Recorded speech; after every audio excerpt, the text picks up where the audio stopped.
never thought my career would take such a wild turn, but here we are. It all started when our vice president's son, let's call him Junior, joined the company. He had zero experience in our field, but with his dad pulling the strings, he was suddenly my new boss. I'd been the production manager for years, a real expert in my line of work, and I loved my job. I had a fantastic team, and we were hitting record numbers month after month. The atmosphere was great, we were efficient, and everything ran like a well-oiled machine. Then Junior arrived. He strutted in with this air of entitlement, like he owned the place. He had all these grand, impractical ideas he'd probably read in some outdated business book.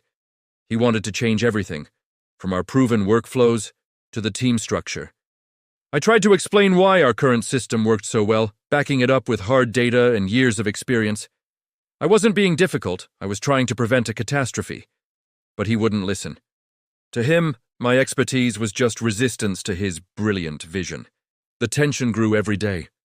He'd micromanage, question my decisions in front of my team, and generally make my life miserable. The breaking point came during a team meeting. He proposed a completely ridiculous overhaul of our entire production line. I politely pointed out the massive flaws, the safety risks, and the guaranteed drop in output. He saw this as a direct challenge to his authority. The next day, I was called into HR. I was being demoted. My new title? Production assistant. I was to report directly to Junior, the guy who had just stolen my job. My salary was slashed, and my responsibilities were reduced to glorified gopher duties. I was devastated, but I was also angry. I could have quit right then and there, and honestly, most people would have. But then I had a better idea. I thought, you want me to be an assistant? Fine. I'll be the best damn assistant you've ever seen. But I would do exactly what was in my job description, and not one single thing more. All that knowledge, all those years of experience, I packed them away. I decided to follow his orders to the letter, no matter how stupid they were. This was my new strategy, malicious compliance. My first day in my new role was surreal. Junior, now in my old office, was barking orders. Redesign the workflow, implement the new inventory system, he'd say. So I did. I meticulously documented his every command and carried it out precisely. When he told me to rearrange the main assembly line based on a sketch he drew on a napkin, I did it. I knew it would create a massive bottleneck, but he was the boss. My old team members looked at me with a mix of pity and confusion. I just gave them a subtle nod, letting them know to just go with it. The first week was chaos. The new workflow Junior designed was a disaster. Production immediately dropped by about 30%. Machines were idle because parts weren't getting to them on time. The team was confused and frustrated. Junior, however, was oblivious. He was too busy in his new office, probably playing online poker or something. He'd walk the floor, see the mess, and blame the team for being resistant to change. He'd tell me to motivate them or crack down on their laziness. I'd just nod, write it down, and pass along his message, word for word.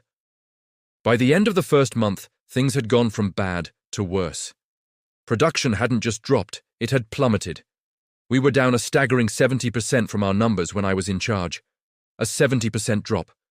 Orders were being delayed, clients were furious, and the company was losing a ton of money. The upper management, including the VP, started to notice. They called a high-level meeting to figure out what was going on. Junior was sweating bullets. In the meeting, he tried to throw my old team under the bus. He claimed they were incompetent and deliberately sabotaging his efforts. That's when I decided to speak up. I calmly presented my logs. I had documented every single directive Junior had given me, every change he had ordered, and the exact date and time. I had charts, graphs, and a step-by-step timeline showing how his decisions directly correlated with the massive drop in production. I wasn't emotional, I just stated the facts. The room went silent. The data was undeniable. Junior's face turned pale. He had no defense. He had been so arrogant, so sure of himself, that he never imagined I would be keeping such meticulous records. The VP, his own father, looked like he'd seen a ghost. He was a businessman, and the numbers I presented were a nightmare. He could protect his son from a lot of things, but he couldn't hide a 70% drop in production and the financial hemorrhage it was causing. After the meeting, The decision was swift.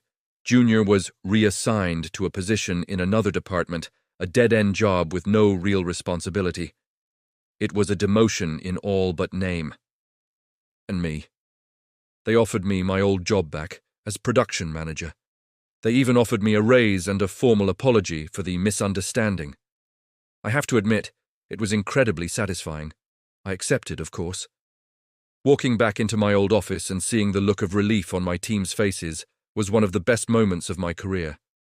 We got to work immediately, undoing all of Junior's innovations. Within 2 weeks, we were back on track.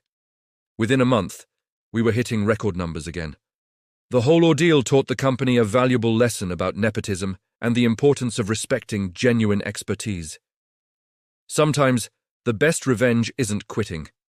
It's letting someone's own incompetence do the talking. Thanks for listening to my story. If you've ever dealt with a situation like this, let me know in the comments. Don't forget to like and subscribe for more content. See you next time.